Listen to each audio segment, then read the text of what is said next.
అధ్యక్ష డిసెంబర్ 3కు ముందు తీసుకుంటే 5,000, డిసెంబర్ 3 తర్వాత తీసుకుంటే 7,500. ఇప్పుడు మీరు చెప్పిన లెక్క ప్రకారం ఇచ్చినారా అధ్యక్ష? 7,500 ఇచ్చారా? మంత్రి గారు చెప్పాలా? ఇవ్వలేదు అధ్యక్ష. అధ్యక్ష మార్పు మార్పు మార్పు అని ఉదరగొట్టారు అధ్యక్ష. మార్పు అంటే ఏందో అనుకున్నాం అధ్యక్ష. పేరు మార్చి రైతు బంధు పేరు మార్చి రైతు భరోసాను పెట్టి పైసలు మాత్రం గవే. 5,000 7,500 అయితే అనుకున్న రైతులు 7,500 మాత్రం కాలే. అందుకే నేను అంటా ఉన్నా అధ్యక్ష, ఈ ప్రభుత్వం ఒక్కొక్క రైతుకు బాకీ పడ్డది. ఒక్కొక్క రైతుకు మీరు పడ్డ బాకీ ఈ రోజు వరకు పోయిన యాసంగికి మీరు రైతు భరోసా అన్నారు, పేరు మార్చారు, కానీ 2,500 రూపాయలు అదనంగా మీరు ఎకరానికి ఇవ్వలేదు. నిన్న వానాకాలం మొత్తం ఎగ్గొట్టిను, రైతు బంధు ఎగ్గొట్టిను. మీరు 7,500 ఇయ్యాల్సి ఉండే ఎకరానికి మీరు ఇయ్యలేదు, మొత్తం ఎగ్గొట్టినరు. ఇప్పుడు యాసంగి 7,500 ఒక ఎకరానికి ఈ రాష్ట్రంలో రైతుకు ఇవాళ మీరు బాకీ పడ్డారు.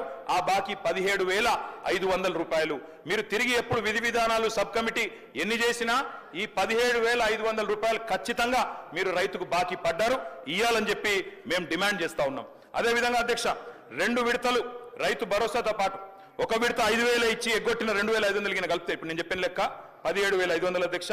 మొత్తం 70 లక్షల రైతుల లెక్క తీసుకుంటే మీరు రైతులకు పడ్డ బాకీ ఎంత అంటే 26,775 కోట్లు ఖచ్చితంగా కట్టియాలని చెప్పి బీఆర్ఎస్ పార్టీ తరఫున మేము మిమ్మల్ని రిక్వెస్ట్ చేస్తా ఉన్నాం అధ్యక్ష.